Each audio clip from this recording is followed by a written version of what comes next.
You may think that Muhammad Ali during his training was following a very strict regimen with exactly this amount of running, exactly this amount of this and that exercise. But no, if you would actually look at his training, you would be shocked because all the exercises he was doing seemed random. Like he didn't really follow any kind of training protocol. And that was one of the reasons why he was so successful in the first place. Because the way he trained was focused on eliminating his weak points. When he felt his cardio was lacking, he was doing extra jump rope. When he felt his punches were not landing as hard as he wanted, he started to spend way more time on the heavy bag. And it paid off well for him. I mean, some people say he's the best of all time, but definitely most can agree that he is one of the best of all times. But how can this kind of mindset help you with learning for your self-improvement or a history test? Well, that's simple, because you can apply the very same mechanism that made Muhammad Ali a champion into your own learning practice. You just need two things. One, a piece of paper. Two, a pen. Simple as it is. How do you do that? Okay. I want you to start writing. Writing about what? Well, whatever you are learning about. If it's a history period, start writing everything about that period. If it's like something from a self-improvement book that you've read, just write about that chapter. What is the author talk about in this chapter? What's the main key points, takeaways, whatever. It applies just the same. It works for both, because your mind, when it remembers something, it creates connection between two neurons. So let's explain it like that. When there is a forest, and someone starts going back and forth over one path from A to B.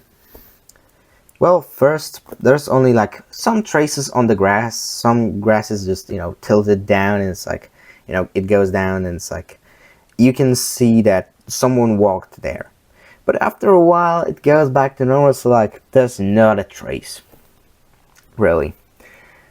And congratulations, if this happened, the grass went how it was before, congratulations, you just forgot something. That's natural. So how do you prevent that? You go over the path from neuron A to neuron B over and over. And with every passing from A to B, you solidify the path. And you can do that in two ways. One, absolutely stupid and inefficient way, and one that actually works. One is the reading the same passage over and over and over again in the books, like the same chapter, whatever. The second one is what I just told you. You recall the information actively, and by the way, while doing that, you also recall a bunch of other information that is related to it, and guess what happens then?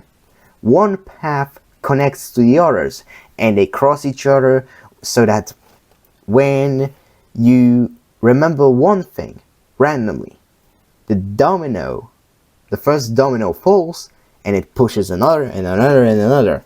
That's what when I say, think about the 80s. What did you think about?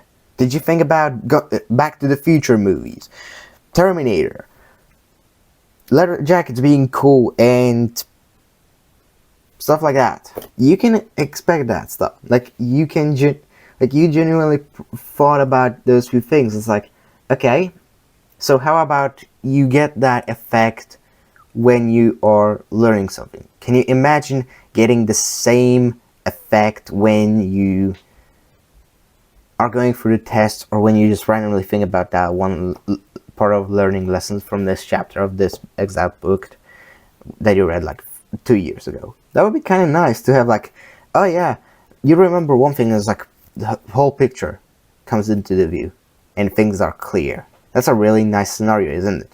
Okay, so let me tell you how to do that. So first step, you got dialed down. You just write onto the paper whatever you know. Doesn't need to be in order, doesn't need to be in any way parody or whatever. You just write what you know. Okay?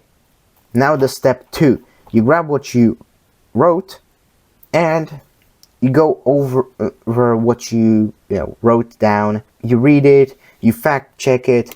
Oh, this part I got right, got wrong. You cross the wrong thing, you grab the second piece of paper and write down what you got wrong, but correct it. So you write it the right way. Then, after you're done doing that through the whole page that you wrote or whatever, you just flip it to the other side and you start again. Most of the things that you corrected, like this time you will get them right. You do like 2 more times and it's like, oh yeah, you're pretty much good to go. Like in, I don't know, 30 minutes, 45, you probably learned what someone who was reading over and over and over again the same boring ass text of a textbook or a book learn in 2-3 hours. Just by the sheer change of method. And guess what's the best part of it? That you probably had more fun because you kind of had the experience of learning gamified.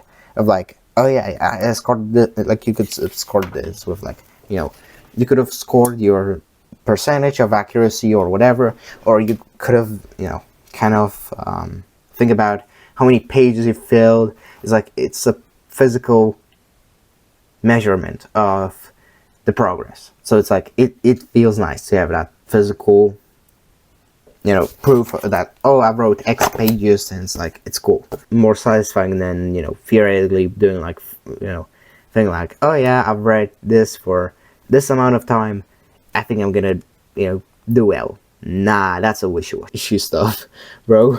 And yeah, by the way, like if you are completely like new to the thing, like read the chapter first or like read the book first. But like if you have the knowledge, like do that before, fact check yourself and such, and do it after. And just by doing that, you'll be like way ahead from everyone who just read the thing maybe 2-3 times, because you'll be more active while reading. And this method doesn't only apply to just learning history or whatever. You can apply it to your favorite, self-improvement books as well. Like when you have, okay, let's give it an example. If you have Deep Work by Cal Newport, let's say you were reading the chapter about the any benefit mindset. You just write down everything you know about the any benefit mindset, and then with the mindset that is about looking for the optimal solution, you write cons, pros, and such. And just by writing that down and processing it, you just made your brain more likely to remember it for way longer. It's like, because if you don't do that, like let's say you did that right after like your reading session, and it took you like, I don't know, an extra like 10-15 minutes just to do that. Not even fact checking and stuff, but like it took you extra 15 minutes. Is extra 15 minutes worth not needing to like revisit the notes or the very chapter for like another month, compared to someone who will just forget it after a week because of simply the overload of like information? Because look, every day you experience like 34 gigabytes of information. There was like a study that showed that. And can you guess what? Your brain forgets a lot of stuff. So you cannot be passive about the way you learn, because it will be just mistaking it for like random bullshit that comes up that it's so used to nowadays with such an overload of information. So remember, work on your weaknesses, keep your guard up, and I'll see you in the next video. See you later.